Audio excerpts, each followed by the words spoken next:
I've got a fun one planned for today. If you've been thinking about getting into this thing called kayak fishing, then this one's for you. I've got 3 tips that'll hopefully help you out with just that. Stay tuned to find out here on That Fishing Podcast. This is Steve Rogers with Steve Rogers Outdoors, and you're listening to That Fishing Podcast. Sit back and enjoy.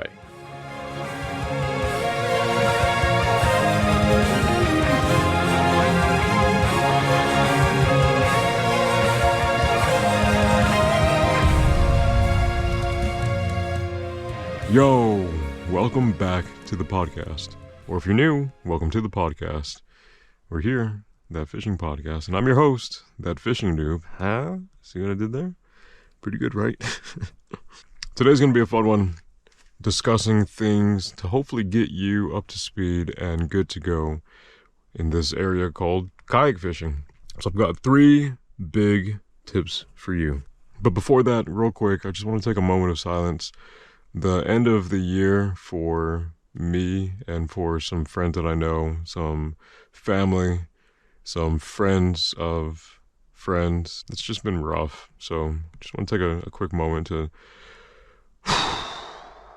breathe in, breathe out, decompress. It's been wild, to say the least. But I've got 3 tips for you to hopefully help you. So the first main point is choosing the right kayak. Now, right is in air quotes, quote unquote, right kayak, because there is no one right kayak for everybody. It's going to be highly subjective to what is going to be your needs or your wants or your desires out of it. So under that, we'll be discussing different types of kayaks, what your budget is, what are some of your goals, where do you want to go fishing, and how are you going to be transporting it. So with different types of kayaks, there are pedal kayaks, motorized kayaks. Pedal kayak is pretty self-explanatory, right? Your main propulsion is you. You are the power. You will be paddling around to get across the water, to get from point A, point B, to cover water. Second type of kayak is a pedal kayak. Now with pedal kayaks, there are 2 main types of pedal kayaks as far as the drive. There is a prop-driven kayak, and then there's a fin-driven kayak. Personally, I don't have a whole lot of experience with any of the fin drives.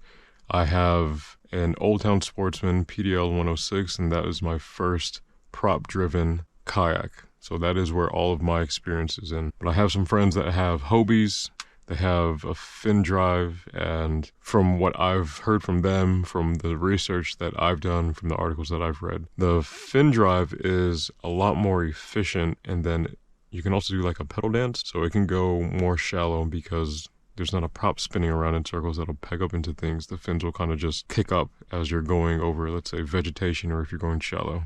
And the last type of kayak is a kayak with a motor. An example of this would be like an Autopilot 136 made by Old Town, where it comes with a motor that's already built in, good to go. It's outfitted for a motor. Now that leading into, what is your budget? What's your budget? If your budget is $400, it's not bad. There are a lot of entry-level kayaks that are going to be a paddle kayak that you can get for $400. If your budget is like $3,000, then by all means you can go and look at something that is motorized, or you can look at a higher-end pedal kayak. Now with that, with your budget, don't feel that you have to buy something absolutely brand new. Matter of fact, if you were to go scour Facebook Marketplace, you can find deals for a fraction of the cost. And fun part of that too is a lot of the times these kayaks that people are selling have some tasteful mods already to them. A lot of them come with electronics, fish finder, or just little kayak upgrades, whether it's like steering handle upgrades, seat upgrades, or if it has like a rudder, it might have rudder upgrades, different upgrades made to the kayak already. If it's a paddle kayak, it might have an anchor trolley system already installed with it, and it'll come with goodies. So it'll come with an anchor, it'll come with a paddle, it'll come with a PFD, it'll come with like a seat upgrade, depending on what kind of kayak it is. So don't feel like you have to go to any big store and purchase a kayak brand new. You can get used kayaks for a fraction of the cost, and a lot of the times it'll come with a lot of extras as well. That's one way of kind of stretching your budget a little bit more. Let's say if you've done your research and you don't want to get a pedal kayak, you want to go straight into a pedal kayak. Go check used options. go scour the internet. You can find something within your budget that'll be good. But with the different types of kayak, question to you is, what are your goals? Where are you trying to go fish? Are you trying to fish little ponds? Maybe a 3-acre, 5-acre pond? Are you trying to fish 11,000-acre lakes? Where are you trying to fish? Moving water, fast moving water, and a river system. All of that will also shift and determine what kind of kayak that you're going to get. So, for example, my Old Town Sportsman PDL 106 is not built for moving water, for like fast moving water. It's not. My kayak is wide and heavy, and it doesn't cut through, it doesn't slice through water. And it's like a big, so I drive a Jeep. It's like a Jeep driving down the highway. It's not super aerodynamic. It like pushes through the water rather than like slicing through it. There's other kayaks that slice through the water a lot better than my Sportsman PDL 106. So for you, what are your goals? Where are you trying to go fish? If you're trying to just, pond hop, then I'd recommend something that is really lightweight, something that isn't super heavy. And then your goals too, are you planning on fishing tournaments? Are you planning on covering a heck of a lot of water? What is it that you want your kayak to fulfill? Are you just going out for fun fishing? Are you trying to set your kayak up for catching a bunch of catch and keep? So like if you're trying to go through and catch crappie and keep crappie, or catch and keep catfish, or any kind of fish like that. Or if you're trying to take it, do some inshore fishing, do some saltwater fishing, what are your goals? Where are you trying to fish? And then what kind of equipment are you trying to add to the kayak, or what do you want? So for example, the first kayak that I started with was a Lifetime Tamarack. I had no intention of going through and getting into kayak fishing at all. We had just gotten back from a trip. We had fished out, done some saltwater fishing, and I think we were going and getting his boat unloaded, good to go, hose down and stuff, and I saw his kayak in the garage. He just made like the side little pass of like, you want it? And she's like, what? Yeah, like I never use it anymore. I have a boat. Do you want the kayak? And I was like, wait, you're serious? And he's like, yeah, man, you like right now you can take it. I was like, sure, that sounds good. So then that's how I got into it. That first kayak was a Lifetime Tamarack kayak, and I fished out of that for I think a year, just over a year, before I went through and got a Lifetime Teton. So my reason for upgrade, one, was for a comfortable seat. The seat on the Lifetime Tamarack is not comfortable at all. And after, 4 hours on the water, you can start getting real uncomfortable. And once your comfort is out of the window, then, the fishing experience soon follows. Now, I did the stadium seat mod on that Tamarack, so that helped out a lot. I was able to extend out my fishing trips, a couple hours, and still remain relatively comfortable. But then the big upgrade to that Teton was the seat primarily, but then secondary, because primarily, so when I first got into kayak fishing, I was just doing catfishing. I was just fishing for catfish. I hadn't really gone through and caught the bass bug yet. So one thing that I wanted was more accessory tracks, because my Tamarack only had one rod holder that was built in on like the right side. There were no accessory tracks. I couldn't go through and add any kind of like Yak Attack Omega rod holders or anything like that. It was just that one rod holder. So I was looking at options. The Lifetime Teton was, pretty reasonably priced. And then it had two accessory tracks that ran, down port and starboard side. So I was like, hey, there we go. If I want to go through and add two more rod holders, in addition to the other two that already came with it, then cool, good to go.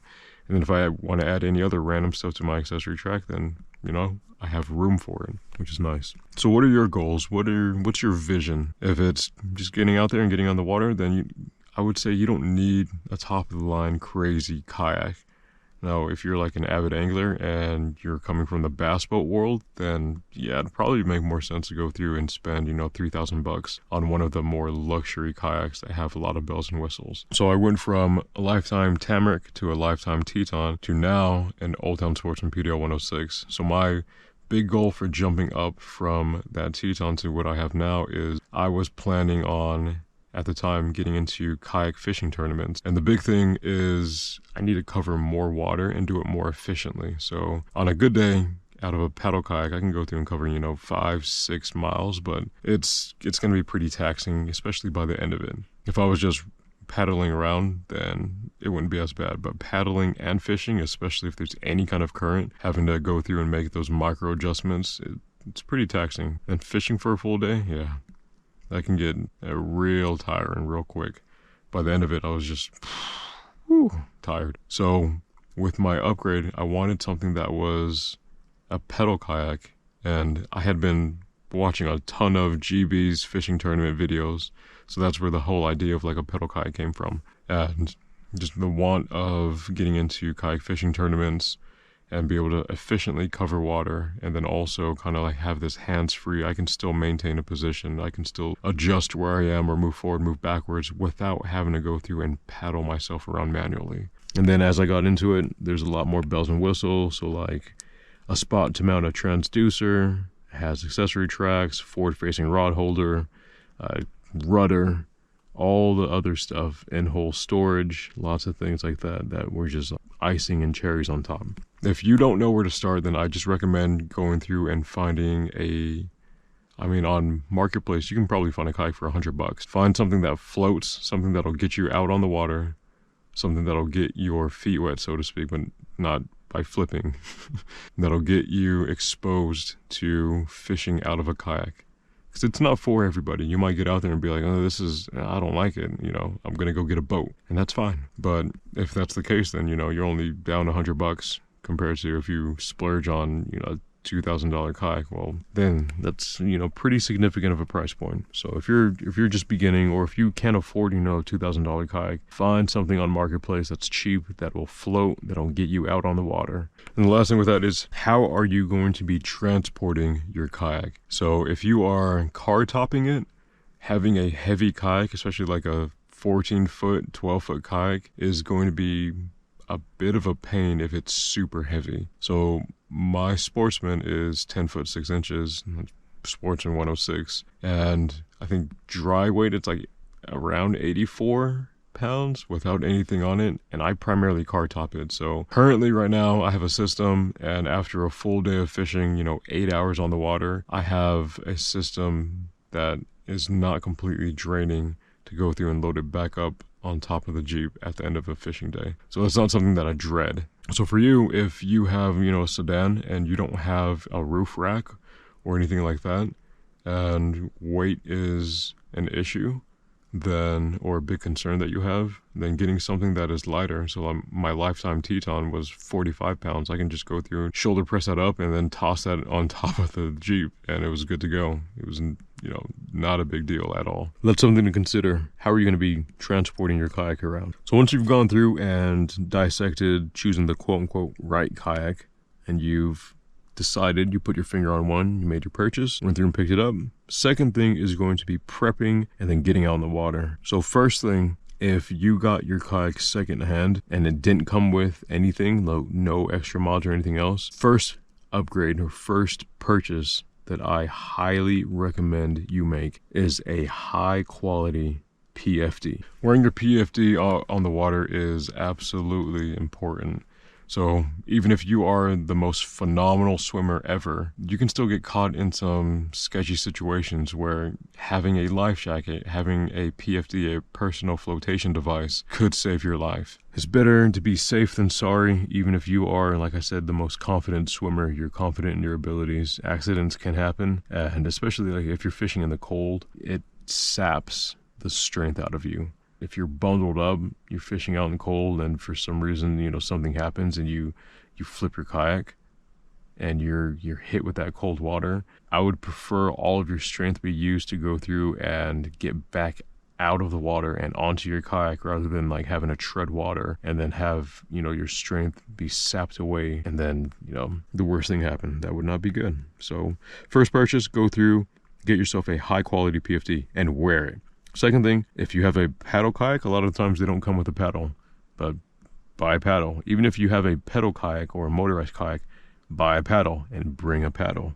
It helps. Can't tell you how many times that I've had to go through and like fish lures out of really, really shallow stuff, and I have to pop my drive up, and there's no way to maneuver if I didn't bring paddles with me. So I always have a PFD with me, and I always have paddles. So as you're prepping your kayak after you've bought it, you've got it home, go through and familiarize yourself with the kayak. Familiarize yourself with the layout of it. If you have accessory tracks on it, then where those are and kind of like the gear that you're going to be bringing out with you, whether it's rod holders or like accessory tracks or, a cup holder that you're going to mount on your accessory tracks. Familiarize yourself with how you're going to have your kayak situated, how it's going to be laid out. And then also if the kayak comes with rod holders that are built into the kayak itself, like behind the seat, familiarize yourself where those things are. With familiarizing yourself with your kayak as well, so there are going to be scupper holes, and the primary purpose of that is stability, but also if water comes in, it allows water to go back out. So I don't recommend that you go through and pop scupper plugs in every single one of those, just primarily where you don't want to get wet. So right now, the only scuppers that I have in my old town, out of the 8, I only have 2 under my seat that are plugged. Everything else is open, and it sheds water really easy.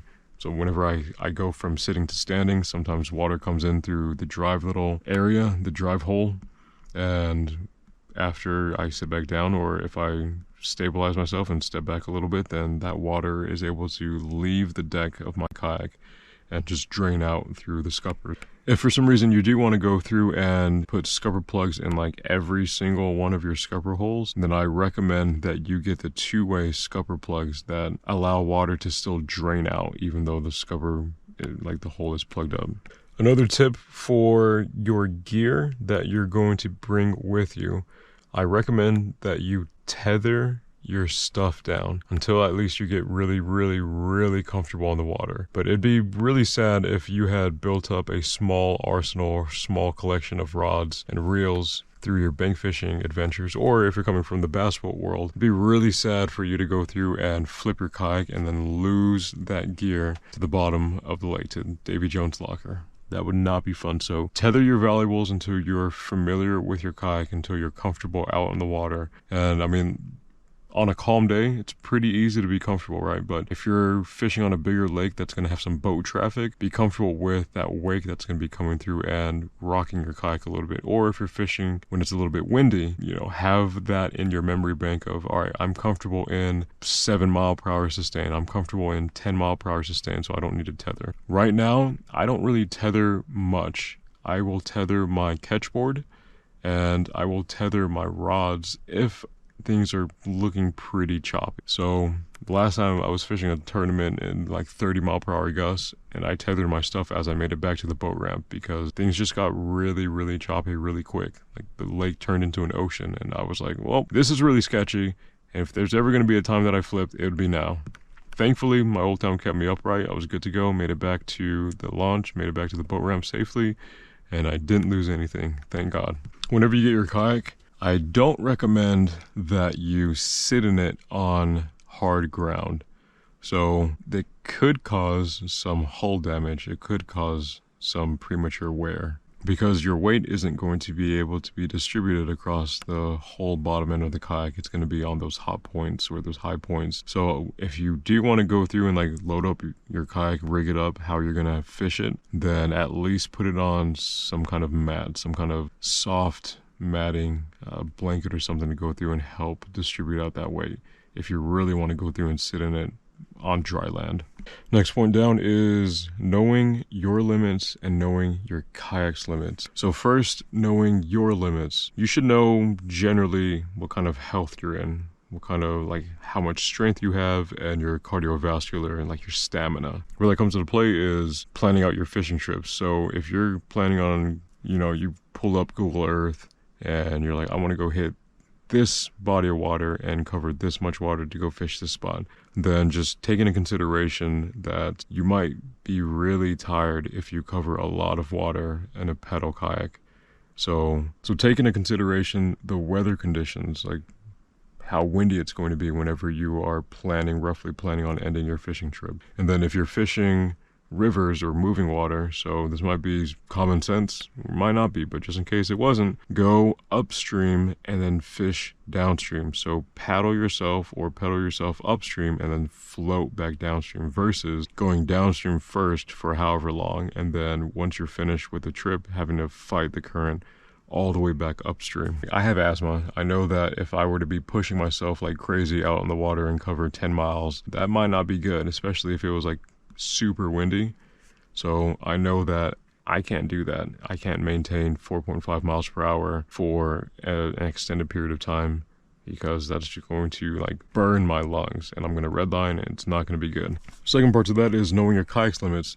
So if you're able to, I strongly urge that you get out to, if you have a swimming pool or a friend's swimming pool that's big enough, or a pond that's shallow or some kind of shallow water area, to go out and get your kayak out. Don't bring any gear except for like your seat and a paddle that is tethered and strapped, and of course your PFD. But get out there and sit and just kind of lean to the left, lean to the right. Find that primary and that secondary stability, and then find the tipping point of your kayak. So don't do this during the wintertime. Do it during the summertime when it's actually going to feel good to fall into the water. But get out there and just mess around with like, all right, how far can I lean over to this side before I get to the tipping point? And then same thing on the other side. Or how, if I need to go through and mess with something on the bow, how does my kayak behave? How does it react to that? So knowing the limits of your kayak is going to be crucial. So that way, whenever you're out fishing, you can kind of gauge like, oh, so based off the conditions right now, I should probably go turn it in because my kayak can't really handle much more than this. Or, yeah, no, this is completely fine right now. I'm good to go. I'm confident my kayak can handle it. I'm good to go. So once you've decided on a place to go fish, big question might be, where do you launch from? So with my kayak, I primarily launch from boat ramps because once I have it fully loaded up on a cart, it's well over 100 pounds. And I'm not going to drag my kayak over anything as expensive as it was and as crazy damaging as that would be and as heavy as it is when it's fully loaded out. I'm not going to drag it over anything. So I primarily launch from boat ramps. But for you, if you have a paddle kayak, you're not really carrying a lot of stuff, you can launch from anywhere really. If there's a portion of the bank that is pretty gradual slope into the water, you can launch from there. If there's a dock that sits pretty close to the water, you can launch from there. If you wanted to, you can launch at a boat ramp. So back when I had my Lifetime Tamarack and my Teton, the way I launched was if it was a gradual kind of grade into the water, what I would do is load the back end of the kayak first, about maybe a quarter to halfway into the water. And then I would step into the kayak, turn around, sit down, and then use my paddle, like I'd split it apart, stick both ends of my paddle into the ground, and then push myself backwards into the water. Found that was one of the most comfortable ways for me to launch.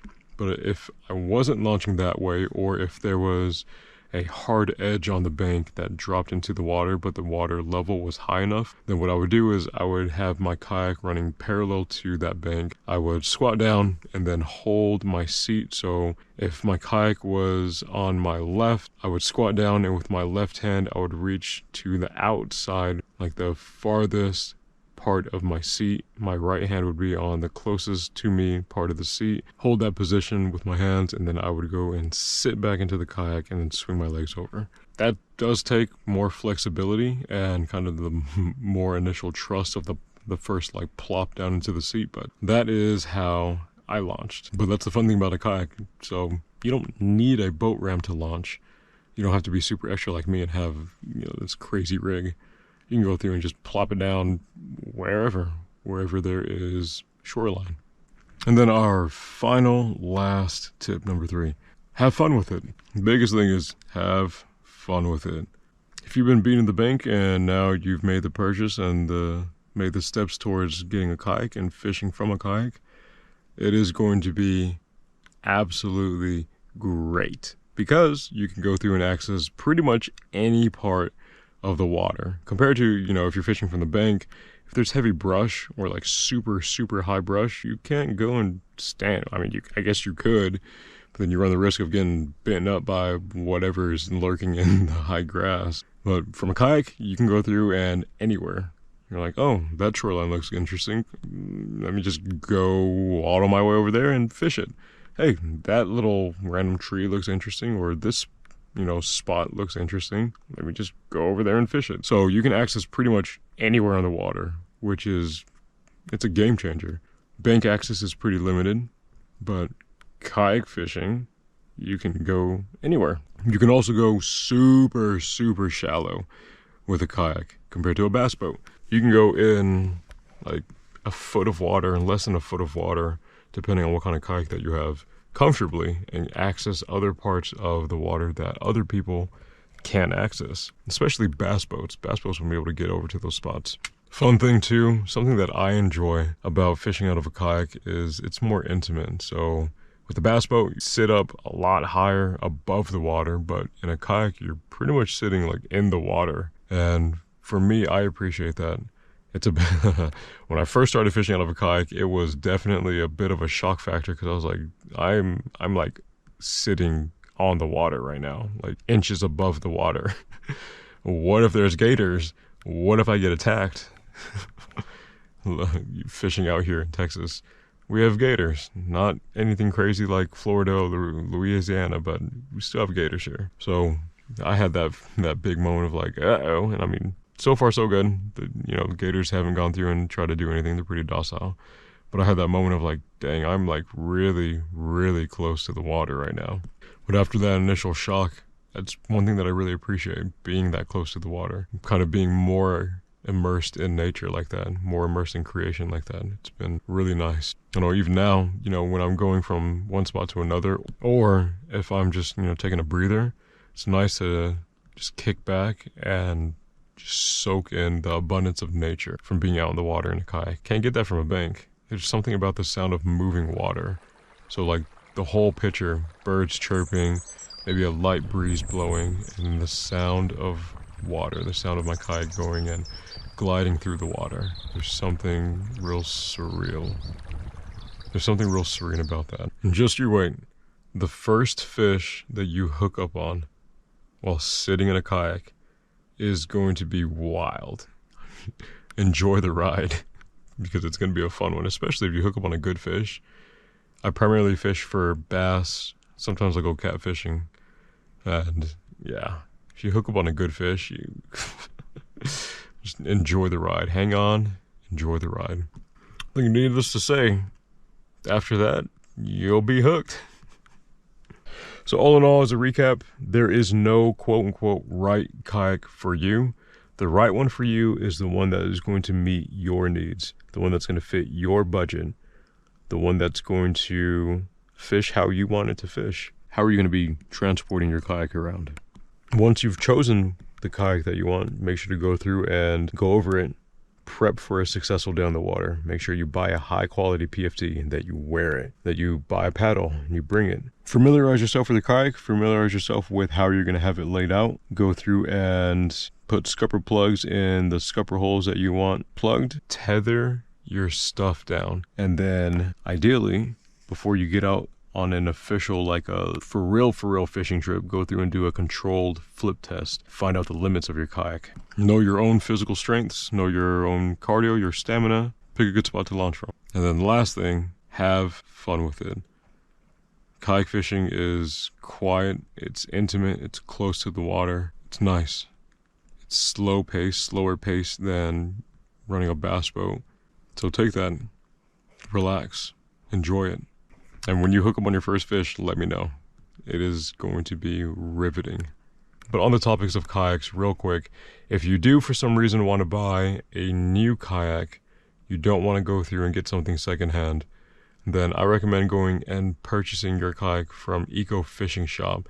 So that's where I bought my Old Town Sportsman PDL 106, and the good thing is there's no sales tax that I paid. So I think the time that I bought my kayak, it was like $24.49, so I just paid $24.49. That was it. There's no sales tax on it, and I don't even think there was shipping on it because it was a kayak. If you are planning on purchasing a kayak and you do want to purchase it from Eco Fishing Shop, then it would be really cool if you could use my code. I have an affiliate code that I get a small commission off of your purchases. I'll have that linked down in the description of this, so that would be really, really cool. Sorry, as of right now, I don't have any kind of discount code, and this episode is not sponsored by Eco Fishing Shop. Maybe later, but I do have that small affiliate link. That would be a way of showing some support to my channel, and I would greatly appreciate it. That'd be super cool. But thanks for joining me on this episode. I appreciate it. Thanks for spending your time with me. means a whole lot. But that'll be it for this one. I hope that you are able to go fishing. And if you are fishing, I hope that you're able to catch a big one. But I'll catch you on the next one. Tight lines, and God bless.